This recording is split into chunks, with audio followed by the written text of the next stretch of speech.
5 years ago, I loved Justin deeply, but he only treated me as his sister. But I lost my virginity to him when he was drunk, got pregnant, and fled in disgrace.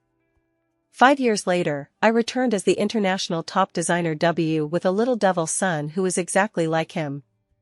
At the party, his childhood sweetheart publicly humiliated me as a shameless single mother. My son's sharp retort left her speechless. Justin, in the audience, stared at the little face that looked so like him, his pupils suddenly constricting. That night, a DNA test report was delivered to him, confirming 99.99% paternity. He went mad and launched a mad hunt for me, using money and power to trap me. I asked him why, but he, with red eyes, pulled out the surveillance video of me alone in the hospital 5 years ago. I owe you an explanation, and I also owe you a home. Just when my defenses were about to drop, he whispered in my ear, that night wasn't an accident. George was a gift I had planned for a long time. Boom. All my strength crumbled in an instant. It turned out that my 5 years of painful escape was nothing more than a carefully planned scam.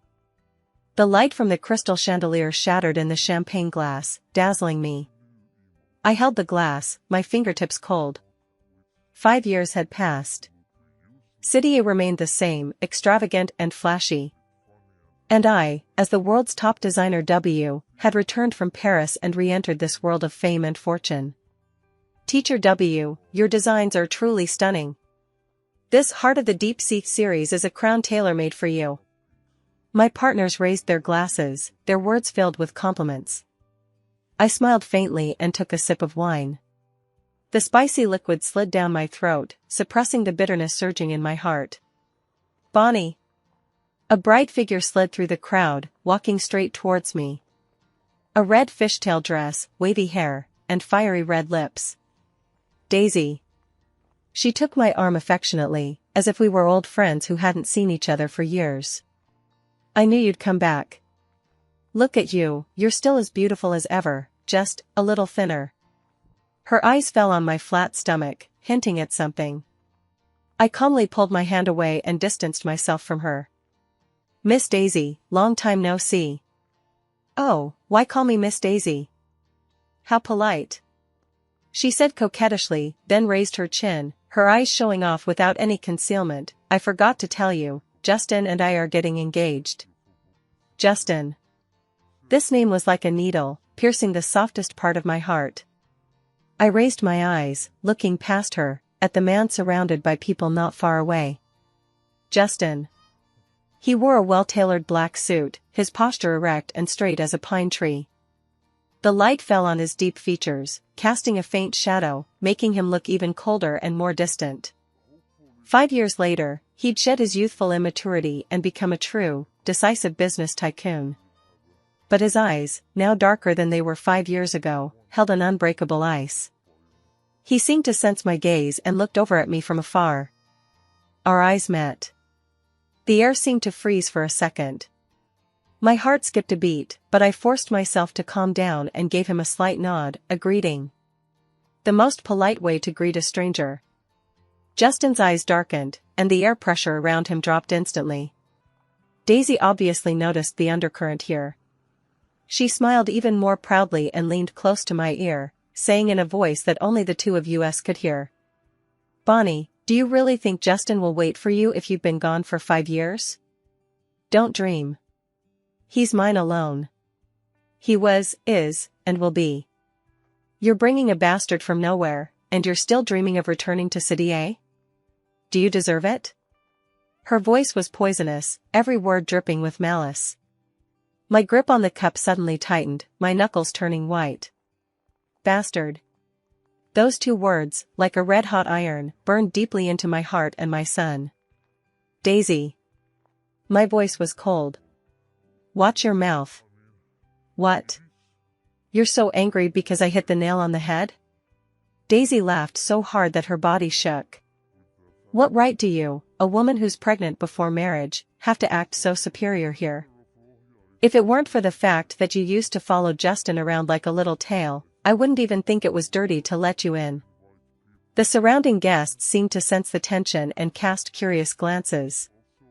I took a deep breath and was about to speak when a small hand suddenly tugged at the hem of my shirt. I lowered my head. It was my son, George. He was wearing a white suit today, which made his face look even more delicate.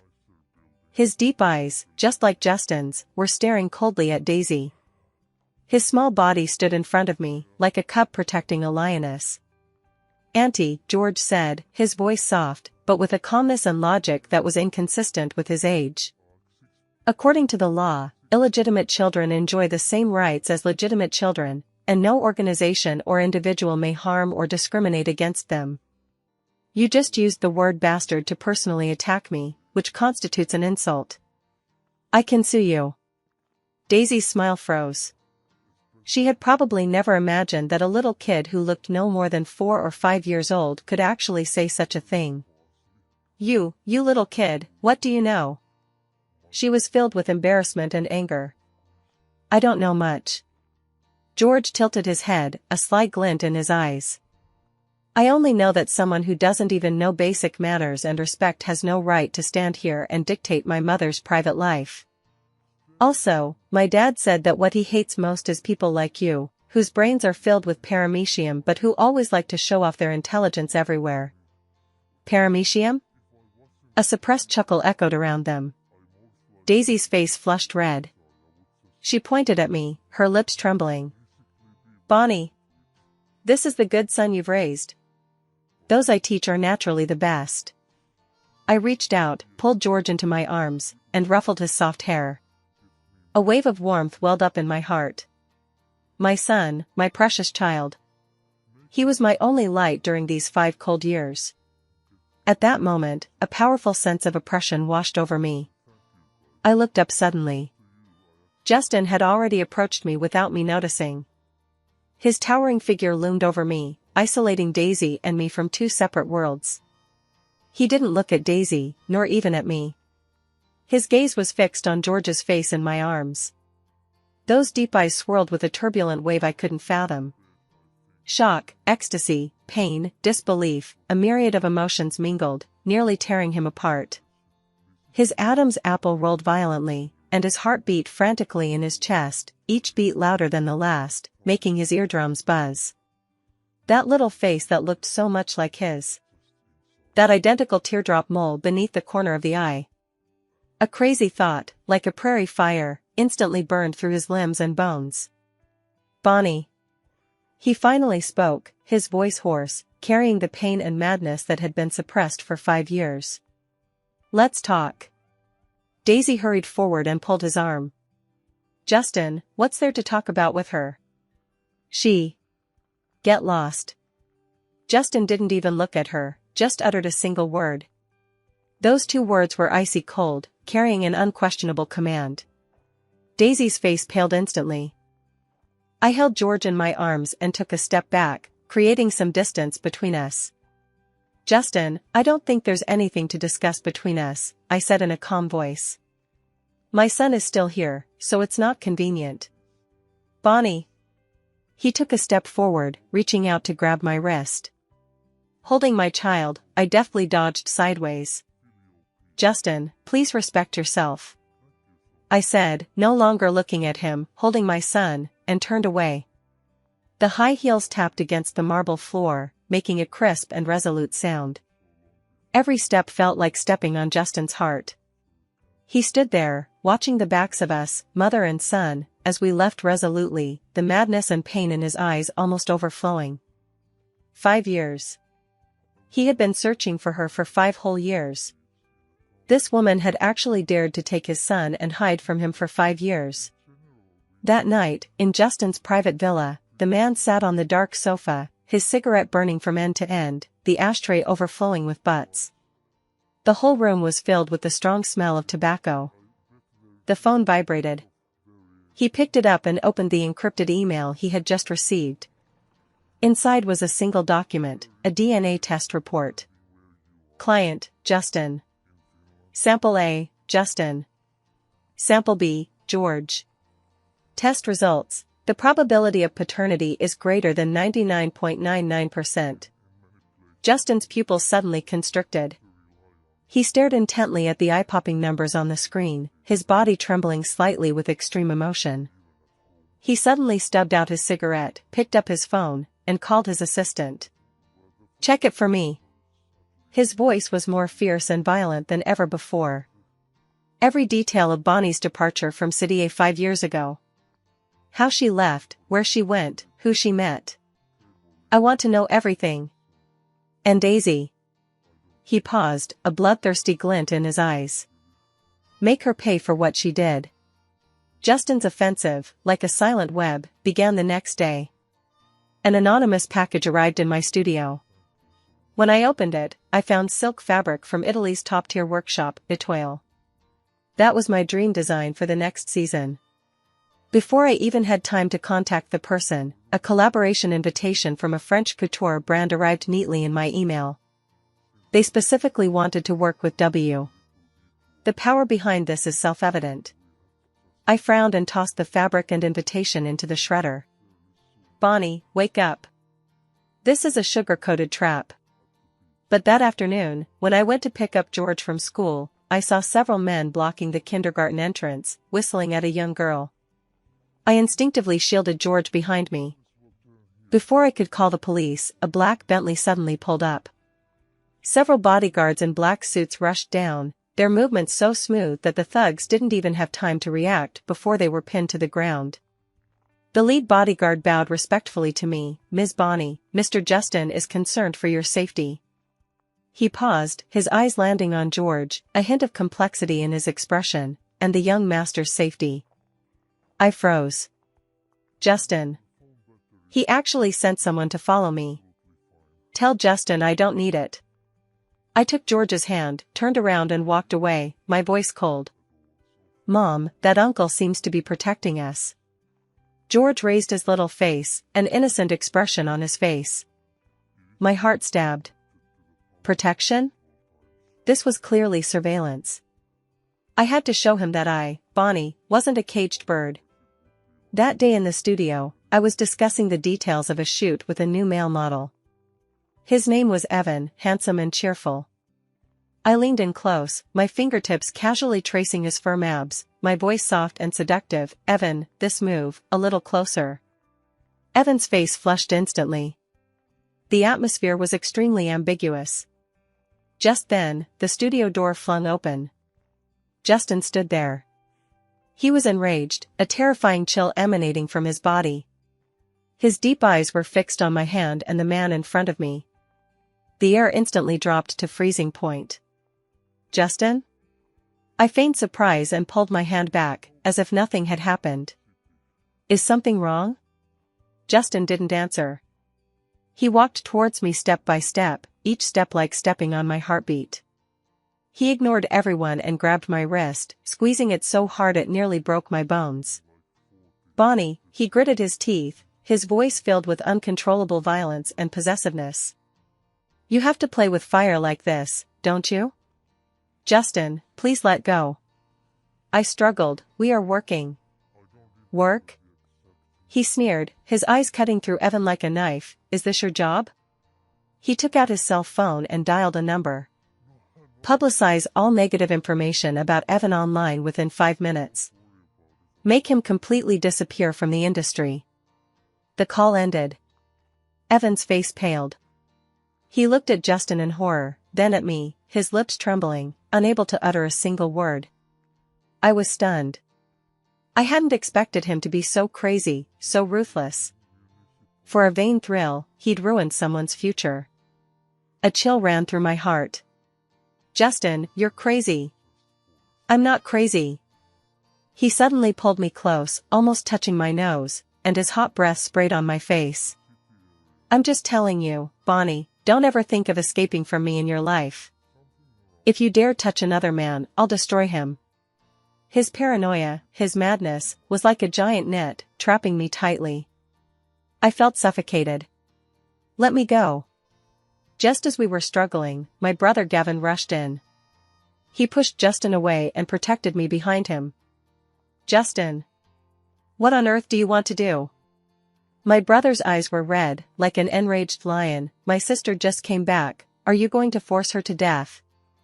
Justin looked at him coldly, pulled a tablet from his pocket, and tossed it over.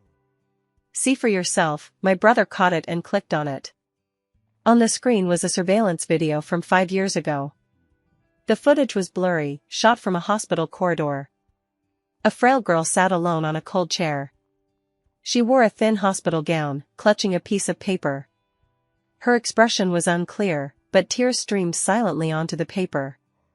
That piece of paper was a pregnancy test report. The girl was shaking with tears, like a small animal abandoned by the whole world. That girl was me. My brother's hands began to tremble. He suddenly looked up and looked at Justin in disbelief. Justin's eyes were bloodshot, and his voice was as hoarse as sandpaper. 5 years ago, she was alone in the hospital, holding her pregnancy test results, crying all night. And I knew nothing. I don't even know why she left so suddenly. He took a step forward, his eyes locked on mine, filled with remorse and pain. Gavin, I owe her an explanation. And a home. My mind went blank. How could he know? That night, I thought I was alone. So, he'd been watching the whole time? Just as I was utterly stunned, my phone rang. It was Leo, the studio intern. "Teacher W, this is terrible." Her voice was filled with tears and panic. The design we prepared for the international competition was stolen. My pupils suddenly constricted. On the other side of the city, in a luxurious apartment, Daisy held a design draft, her smile both smug and maniacal. She gazed at the familiar handwriting, her eyes filled with envy and hatred. "Bonnie, this time I want to see how you can turn things around." She made a phone call. "Leo, you did a great job. When the competition is over, I promised you the reward, and I won't give you any less." The design was stolen. This news exploded like a bomb in my studio. Everyone panicked. The International Thimble Design Competition. This was the most important battle I had to fight since returning to China. Now, I didn't even have the qualifications to fight. "Teacher W, what should we do? The other company has already held a press conference. They said this is their latest series. But it's obviously our design." The assistants were extremely anxious. Leo cried the most. She grabbed my hand, her face full of self-blame. "Teacher, it's all my fault. It's all my fault for not watching carefully." I looked at her with calm eyes. She avoided my gaze, her fingertips trembling slightly. I said nothing. I silently walked to my workbench. There lay the fruit of countless nights' hard work. Now, only a pile of messy sketches remained. Everyone thought I would collapse. I would cry, scream, and lose all hope. I'm heartbroken. But I'm Bonnie. I'm W, a world-class designer. Giving up isn't in my vocabulary. "George," I turned and said to my son, who had been with me the entire time. "Mom has to work. Can you stay here?" Little George sat on the sofa, swinging his legs and nodding vigorously. There was no trace of childish panic in his eyes, only complete trust. "Come on, Mom," he said. At that moment, all the panic and anger in my heart turned into an unprecedented calmness and strength. I picked up my pen. All night long. For a full 48 hours, I didn't sleep a wink. I laid down the boulder, more striking ideas from my backup plans, stroke by stroke, onto the blueprint. It was no longer the original design. It was a work reborn from the ashes. At the Golden Thimble competition, I stood under the spotlight. Across from me sat the judges' panel. Below, countless industry leaders and members of the media sat. And there was Justin. He sat in the front row, his gaze fixed on me. His eyes held heartache, pride, and a certain obsession I couldn't fathom, a determination to win. I looked away and took a deep breath. "Hello, judges and guests. I'm W. This is the work I'll be showcasing today." My design slowly unfolded on the big screen. It was a couture gown, primarily black. Embroidered on the hem with golden thread was a phoenix rising from the ashes. Every feather gleamed with a dazzling light. The beauty was breathtaking. The audience fell silent. Then, thunderous applause erupted. "But," I said, my voice cold, "before I show you my work, I want to show you something." The screen switched. Another design appeared. It was my stolen design. I'm sure everyone is familiar with this piece. My gaze shot directly to a design director from a rival company sitting on the judging panel. "Director Tom, this piece is from the Starry Sky series that your company released the day before yesterday, correct?" Director Tom's face changed, but he quickly composed himself. "So what? Miss W, you're not trying to say we plagiarized you, are you?" He scoffed. "This is our team's painstakingly crafted masterpiece." "Really?" I smiled, but the smile didn't reach my eyes. "Well, Director Tom, for the shoulder design of this dress, you used a modified version of the standing bird sleeve, right?" "That's right." "Then you should know that this type of sleeve requires extremely high shoulder line treatment. In order to support the entire flowing feeling of the sleeve, a special fishbone must be used internally for support, and the curvature of the fishbone must be precisely the golden ratio angle of 37.2 degrees. I paused, watching his face turn pale. "Excuse me, what technology did your company use to achieve this angle?" Director Tom's forehead began to sweat. He hesitated, unable to answer. "Let me ask you again." My voice was like an icy knife. "The back of this dress has a cross-wrapped design. This design may seem simple, but it actually holds a hidden meaning. Each wrapped ribbon must withstand at least 50 kilograms of tension. Otherwise, if the wearer lifts their arm, the entire back will collapse." "Excuse me, how did your company solve this load-bearing problem?" The whole place was in an uproar. Director Tom was speechless. He stared at me intently, his eyes filled with fear. Because he had no idea what the answer was. He had stolen this design. He had only taken the skin, not the soul. "It seems you've forgotten," I said coldly, each word ringing with force. "Then let me tell you. The fishbones in the shoulders are made of memory titanium alloy, formed in one piece using 3D printing technology. The ribbon on the back is mixed with Kevlar fiber, making it tougher than steel wire.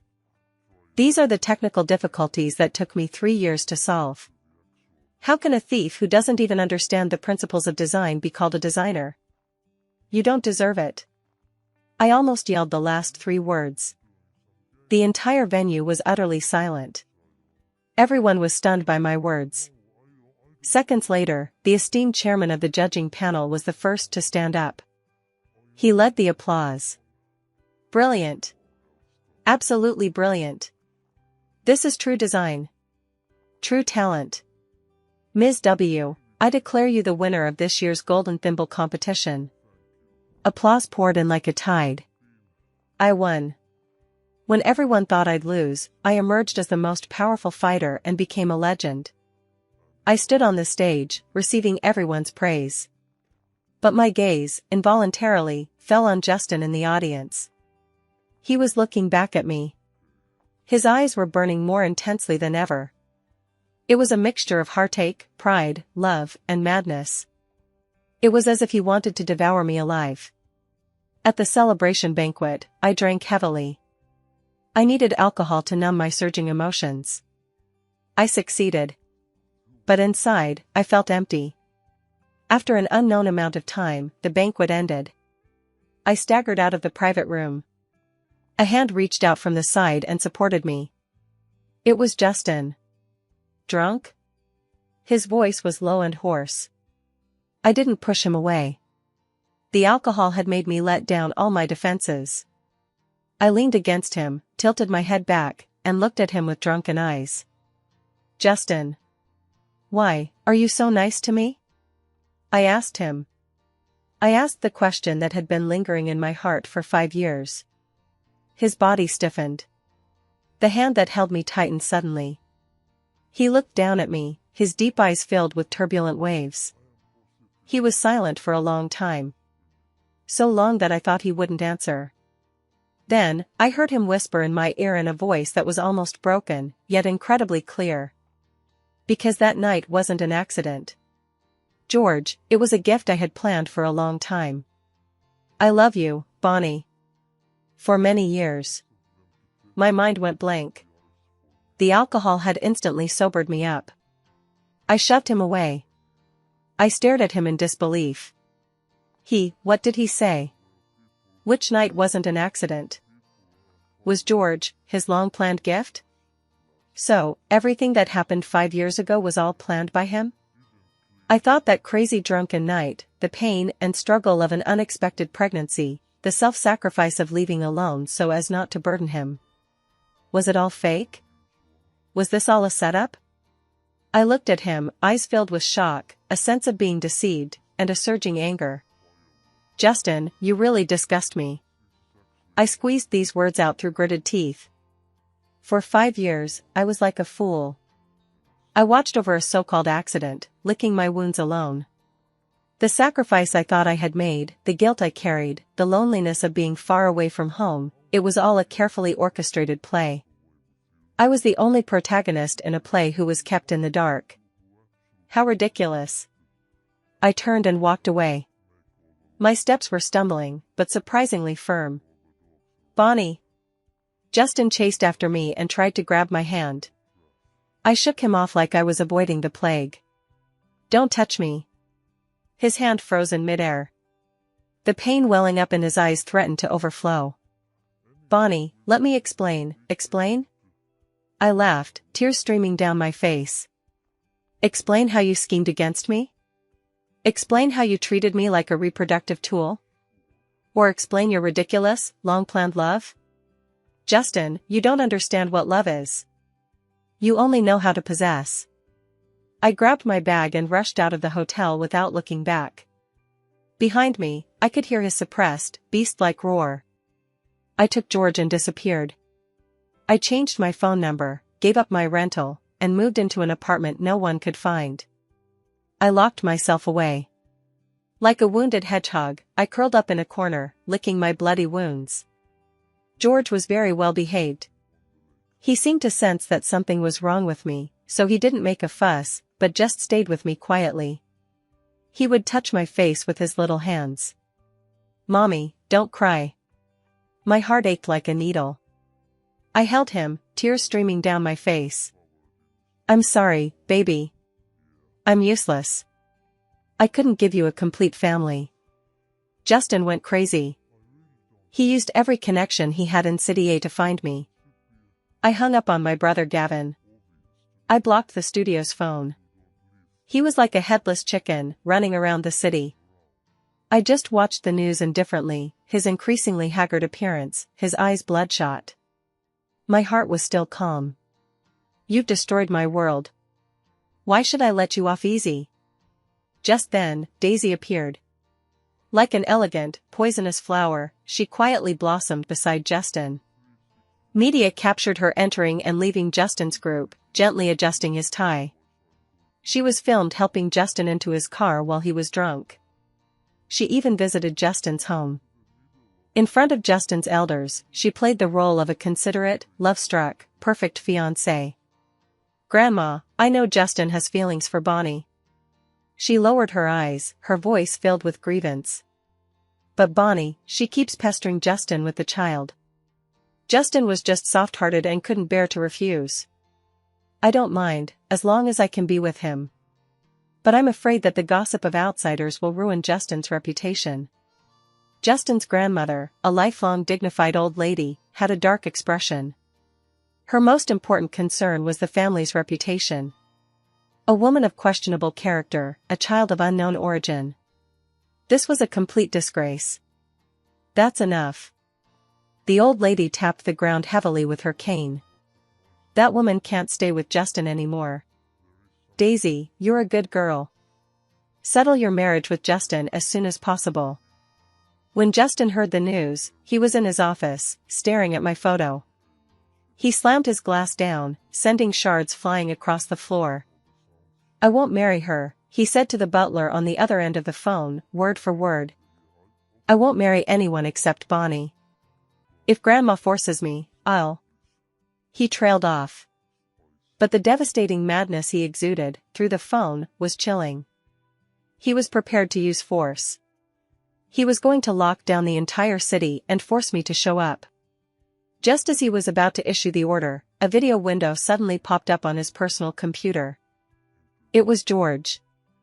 The small man sat in front of a giant computer, wearing a pair of disproportionate black-framed glasses, looking like a little hacker. "Mr. Justin." His voice was childish, yet carried a mature calmness. "If you want to see Mom, prove you're capable of protecting us. I've sent the chat logs between Aunt Daisy and Sister Leo to your email. Good luck." The video ended. Justin scrambled to his computer, his fingers trembling as he opened his email. The email was titled, "A Gift." Attached was an encrypted file. He decrypted it. Inside, he found numerous chat logs and an audio clip. Daisy asked, "Leo, how's it going?" "Don't worry, Daisy. Bonnie, that idiot, has already believed it." "Got the design?" "Got it. She must be frantic now." "Not enough. This is just the first step. I want her to be ruined." "Sister Daisy, what else do you want to do? Isn't her new product launch next week?" "I prepared a gift. When the spotlight on the stage accidentally explodes, I'm going to completely destroy her beautiful face." "Sister Daisy. This is illegal. What are you afraid of? I've got your back. As long as Bonnie disappears, Justin is mine. I'll give you everything you want." At the end of the audio, there's Daisy's sick laugh. Justin looked at the words on the screen, listening to the shrill laughter. His eyes gradually turned red. It was a poisonous, bloodthirsty red. So that's it. So that's it. He thought it was just a simple business ploy. He thought it was just Daisy's little trick. He didn't expect her to be so vicious. She wanted to destroy Bonnie's face. She wanted to destroy the only light in his life. Guchin slammed his computer shut. He picked up his phone and called his assistant. His voice was eerily calm. "Get ready. We need to set a trap for Daisy. I finally decided to hold the product launch. I couldn't let Daisy get me down. And I couldn't let Justin's efforts go to waste." Yes, I knew his plan. He approached me the night before the launch. He didn't say much, simply placing a document in front of me. It contained all the evidence against Daisy and Leo. "Tomorrow, I'll resolve everything." He looked at me, his eyes filled with unwavering guilt and determination. "You just need to step into the spotlight. Be your most dazzling self." I looked at him, speechless. But I knew I had to go. For myself and for my son. On the day of the press conference, the venue was packed. I walked onto the stage in the dress I designed for the finale. My skirt trailed the floor, and my every step was graceful. I could feel countless eyes focused on me. There was admiration, envy, and inquiry. I took a deep breath and began my speech. Just then, a man in work clothes stealthily approached the edge of the stage. In his hand, he held a spray bottle. It was filled with strong acid. My heart instantly rose to my throat. Here it comes. Daisy's plan. The man exchanged a glance with Daisy. He raised the spray bottle and pointed it at my face. Time seemed to slow down at this moment. I could even smell the pungent chemical odor. I subconsciously closed my eyes.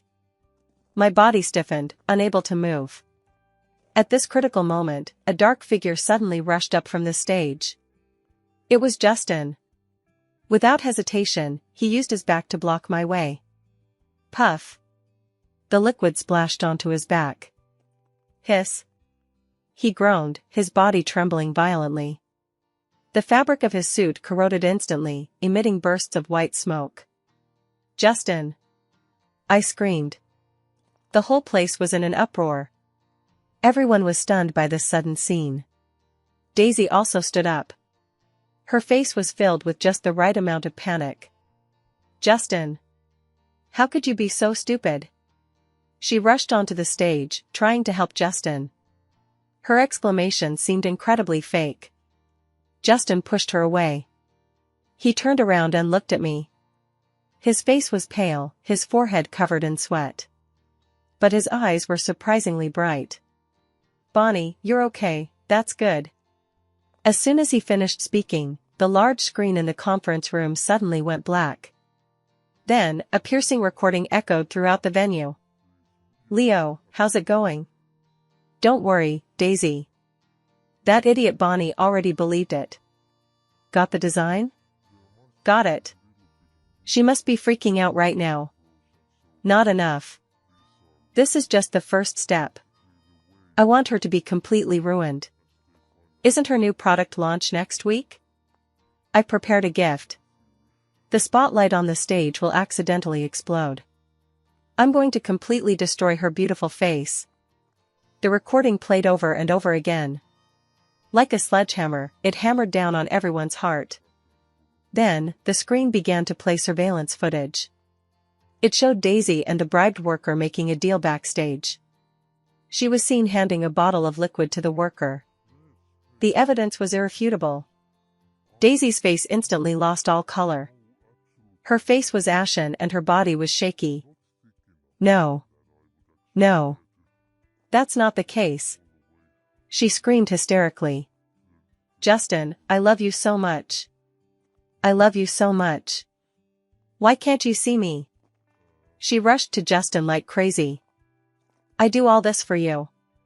Justin looked at her coldly. "That's not love." His voice was icy, without a trace of warmth. "It's possession. Take her away." As he finished speaking, several policemen walked in from the door.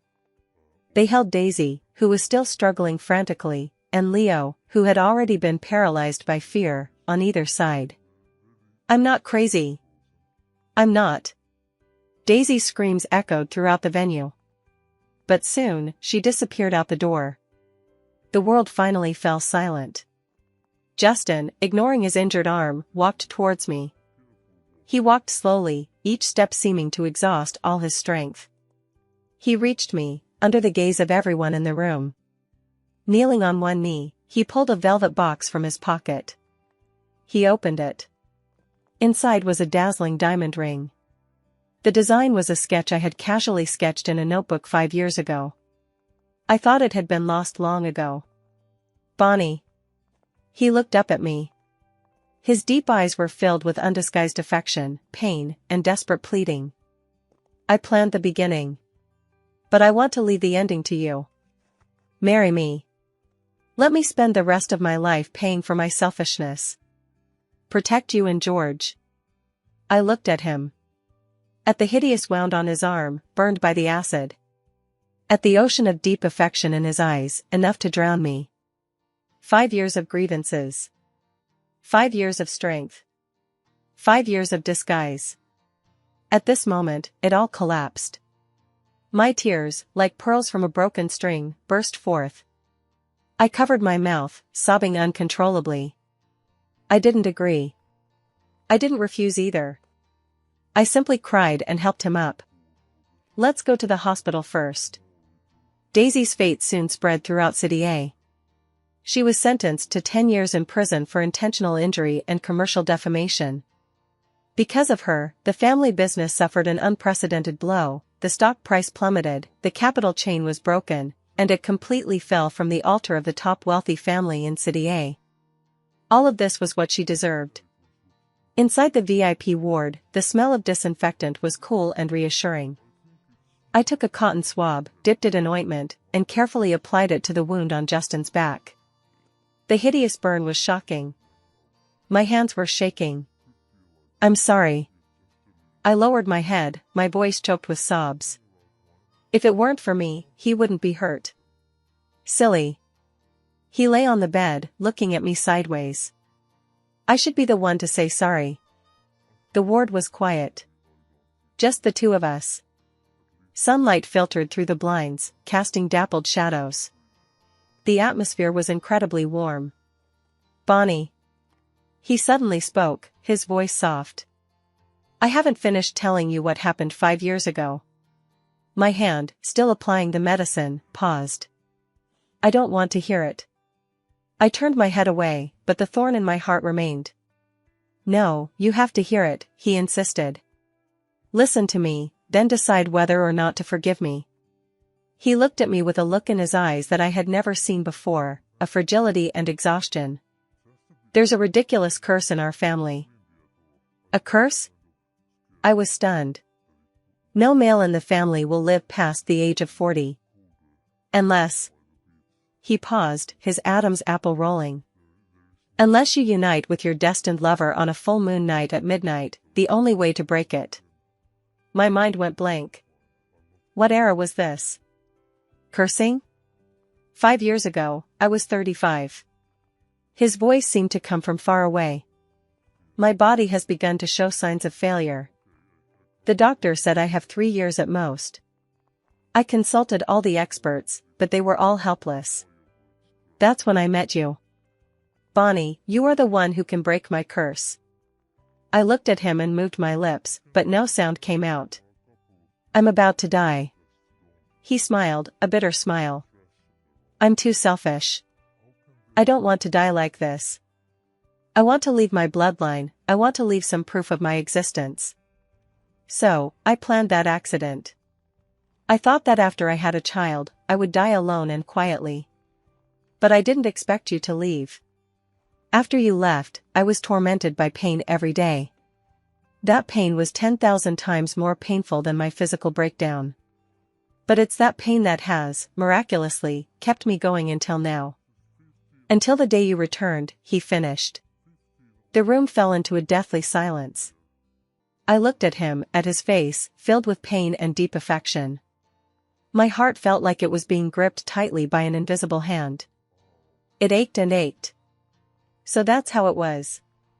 It turned out he wasn't plotting against me. He was heading for death. All my anger, all my grievances, at that moment, transformed into overwhelming heartache. This bastard. The biggest bastard in the world. I threw away the cotton swab in my hand, pounced on him, and pounded his strong chest with my fists. You bastard. Why didn't you say anything? Why did you have to bear it all by yourself? Do you know how much I hate you? Do you know how much I missed you? I hit him, scolded him. Tears, like beads from a broken string, fell hotly on his chest. Justin didn't hide. He let me vent. He let my fists fall weakly on him. Finally, he reached out his uninjured hand and pulled me into a tight, tight embrace. I'm sorry, he whispered in my ear, apologizing over and over again. I'm sorry, Bonnie, I'm sorry. I couldn't hold it back any longer, and in his arms, I burst into tears, crying out all the grievances and longing I'd felt over the past 5 years. Just then, the ward door was quietly pushed open a crack. A tiny head poked in. It was George. He stood at the doorway, looking at us hugging each other, a sly glint in his big eyes. He clapped his hands and called out in a baby voice, "Come on, Dad. Mom accepts you." A month later. A simple, heartwarming wedding at the beach. No grand ceremony, no media flashes. Just our closest family and friends. I wore a wedding dress I had designed myself. The white gauze, dotted with tiny pearls, was like moonlight on the sea. My brother held my hand. His eyes were red as he looked at me, full of reluctance. Bonnie, you must be happy. I will always be your strongest support. I nodded, tears welling up in my eyes. At the other end of the red carpet, Justin stood there in a white suit. He looked at me with a look that reflected a treasure he had lost and found, and a deep, lifelong love. The sun was shining brightly. The sea breeze was slightly salty. I walked towards him, step by step. Towards my future. The moment he put the ring on my finger, I looked up at him. Justin. I love you. He smiled. That smile was brighter than the sun. He leaned over and kissed me. George, standing beside me, opened his little arms and threw himself into our arms. We're a family, and we'll be together forever. Yes. Forever. All the misunderstandings and pains have become a thing of the past. The happiness that was 5 years late has finally come to fruition.